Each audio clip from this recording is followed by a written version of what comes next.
Hello दोस्तों, YouTube my channel. यह railway constable SI GK GS का प्रैक्टिस सेट है। तो प्रश्न एक है, ज्वार भाटा के कारण समुद्री जल स्तर में उत्पन्न अंतर को क्या कहते हैं? तो ज्वारीय परिसर कहते हैं। प्रश्न दो है, विश्व का सबसे लंबा रेल मार्ग कौन सा है? तो ट्रांस साइबेरियन रूट है, जो 10,260 किलोमीटर है। प्रश्न तीन है, भारत का प्रथम आईएसओ प्रमाण पत्र वाला बैंक है? तो यह केनरा बैंक है, 1 जुलाई 1906 में। प्रश्न चार है, प्रथम बैंक जिसने 1946 में भारत से बाहर लंदन में अपनी शाखा खोली? तो बैंक ऑफ इंडिया है, 7 सितंबर 1906 में खोली। वीडियो को सब्सक्राइब करना और अपने दोस्तों में शेयर करना। क्वेश्चन नंबर 5 है, वर्तमान समय में स्टेट बैंक ऑफ इंडिया के अध्यक्ष कौन है? तो दिनेश कुमार। तो दोस्तों, यूट्यूब माय चैनल, यह UPPSC RO ARO UP police UPSI का प्रैक्टिस सेट है। तो क्वेश्चन नंबर 1 है, प्राक्कलन समिति के सदस्य होते हैं?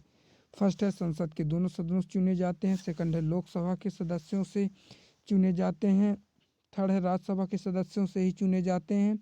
फोर्थ है, राष्ट्रपति द्वारा मनोनीत किए जाते हैं। तो इसका आंसर सेकंड है। व्याख्या, प्राक्कलन समिति में सिर्फ लोकसभा के 30 सदस्य होते हैं। इसमें राज्यसभा से कोई सदस्य नहीं रखा जाता। 30 सदस्य जिनका चुनाव लोकसभा सदस्यों में से एकल संक्रमणीय मत के द्वारा होता है, और उसके अध्यक्ष का चुनाव लोकसभा अध्यक्ष इन सदस्यों में से करते हैं, जो सत्तारूढ़ दल का होता है। इसका कार्यकाल 1 वर्ष का होता है। क्वेश्चन नंबर सेकंड है, लोक लेखा समिति अपनी रिपोर्ट प्रस्तुत करती है? फर्स्ट है, नियंत्रक एवं महालेखा परीक्षक को। सेकंड है, लोकसभा के अध्यक्ष को। थर्ड है, संसदीय मामलों के मंत्री को। या फोर्थ है, भारत के राष्ट्रपति को। तो इसका आंसर लोकसभा के अध्यक्ष को। व्याख्या, लोक लेखा समिति अपनी रिपोर्ट लोकसभा अध्यक्ष को प्रस्तुत करती है। अध्यक्ष उससे संसद के पटल पर चर्चा के लिए रखता है। यदि वीडियो अच्छी लगी तो हमारे चैनल को लाइक और सब्सक्राइब कर लेना। क्वेश्चन नंबर थर्ड है, राज्यपाल को प्रतिमाह कितना वेतन प्राप्त होता है? फर्स्ट है 60,000 रुपये। सेकंड है 75,000 रुपये। थर्ड है 90,000 रुपये। या फोर्थ है 3,50,000 रुपये। तो इसका आंसर 3,50,000, 3.5 लाख रुपये, 3.5 लाख रुपये प्राप्त होते हैं। राज्यपाल को वेतन 3.5 लाख रुपये प्रतिमाह है। क्वेश्चन नंबर 4 है, भारत किसी राज्य की राज्यपाल बनने वाली प्रथम महिला थी? फर्स्ट है राजकुमारी अमृत कौर। सेकंड है पद्मजा नायडू। थर्ड है सरोजिनी नायडू। या फोर्थ है सरला अग्रवाल। तो इसका आंसर सरोजिनी नायडू है। सरोजिनी नायडू भारत की पहली महिला राज्यपाल थी। उन्होंने उत्तर प्रदेश के राज्यपाल के रूप में भी कार्य किया था। क्वेश्चन नंबर 5 है, सामान्यतः राज्यों के मुख्यमंत्री होते हैं विधानसभा के सदस्य से होते हैं या विधान परिषद के सदस्य से? थर्ड है, विधानसभा में बहुमत दल का नेता होता है। फोर्थ है, विधान परिषद में बहुमत दल का नेता होता है। तो इसका आंसर थर्ड है। व्याख्या, मुख्यमंत्री की नियुक्ति संविधान के अनुच्छेद 163 के तहत राज्यपाल द्वारा की जाती है। साधारणतः उस व्यक्ति को मुख्यमंत्री नियुक्त किया जाता है जो विधानसभा में बहुमत दल का नेता होता है। मुख्यमंत्री शासन का प्रमुख प्रवक्ता है और मंत्रिपरिषदों की बैठकों की अध्यक्षता करता है। मंत्रिपरिषद के निर्णयों को मुख्यमंत्री ही राज्यपाल तक पहुंचाता है। जब कभी राज्यपाल कोई बात मंत्रिपरिषद तक पहुंचाना चाहता है तो वह मुख्यमंत्री के द्वारा ही यह कार्य करता है। राज्यपाल के सारे अधिकारों का प्रयोग मुख्यमंत्री ही करता है। क्वेश्चन नंबर 6 है, निम्नलिखित में से किन से राज्यों में विधानमंडल का भाग नहीं माना जाता? फर्स्ट है राज्यपाल। सेकंड है विधानसभा। थर्ड है विधान परिषद। या फोर्थ है मुख्यमंत्री। तो इसका आंसर मुख्यमंत्री को नहीं माना जाता। विधान परिषद भारतीय राज्यों में लोकतंत्र की ऊपरी प्रतिनिधि सभा है। इसके सदस्य अप्रत्यक्ष चुनाव के द्वारा चुने जाते हैं। कुछ सदस्य राज्यपाल के द्वारा मनोनीत किए जाते हैं। विधानसभा निचली प्रतिनिधि सभा है। विधानसभा तथा विधान परिषद मिलकर विधानमंडल कहलाते हैं। इसमें राज्यपाल भी माना जाता है।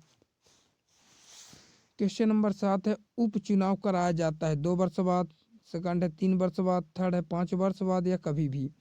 तो इसका आंसर कभी भी है।